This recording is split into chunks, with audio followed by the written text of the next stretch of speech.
জেরিন, এই জেরিন, কোথায় থাকিস তুই?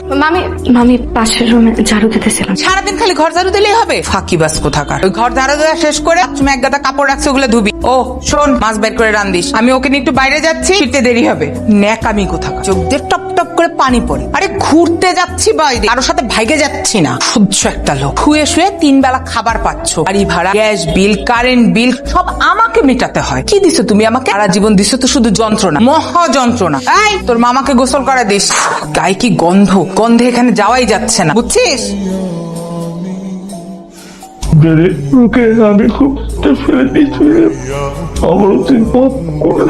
খেতো না মামা, তুমি আমার জন্য অনেক করেছো, ঠাই দিয়েছো, বড় করেছো, আর কত করবা।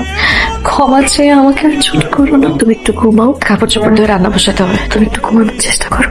মামার বাড়ির আদরের ভাগ্নে থেকে কখন যে মামার বাড়ির চাকরানি হয়ে গেলাম নিজেও টের পাইনি। আমার জীবনটাই আসলে একটা অভিশাপ। ছোটবেলা বাবা মা মারা যাওয়ার পর থেকে মামা মামির কাছেই বড় হয়েছি। আমার মামা মামি আমাকে অনেক আদর করতো, কখনো পর ভাবিনি, নিজের সন্তানের মতনই আদর করতো। কিন্তু তার কিছুদিন পরই আমার মামি মারা যায়, আর আমার মামা একটা বিয়ে করেন। তারপর থেকে একের পর এক বিপদ মামার মাথায় আসা শুরু করে। ব্যবসায় লোকসান হয়, চাকরির ঋণ বছরের পর বছর বাড়তে থাকে, ব্যবসা আর ফেরাতে পারে না। হয়তো এইসব চিন্তায় প্যারালাইজড হয়ে বাকিটা জীবন কাটাচ্ছে। জানো, শুধুমাত্র আমার মামার মুখের দিকে তাকিয়ে আমি এই নরক থেকে বের হতে পারছি না। সেদিন তোমার কষ্ট আমি বুঝি, তোমাকে প্রতিদিন কি করি ধকলশতা এটা আমি অনুভব করি। আচ্ছা তুমি কবে একটু মন খুলে হাসছো আমাকে একটু বলো তো? সব সময় তোমার মুখটা মলিন হয়ে থাকে। এই যে হাসছি, দেখো তো হাসি মুখে আমাকে দেখতে কেমন লাগে।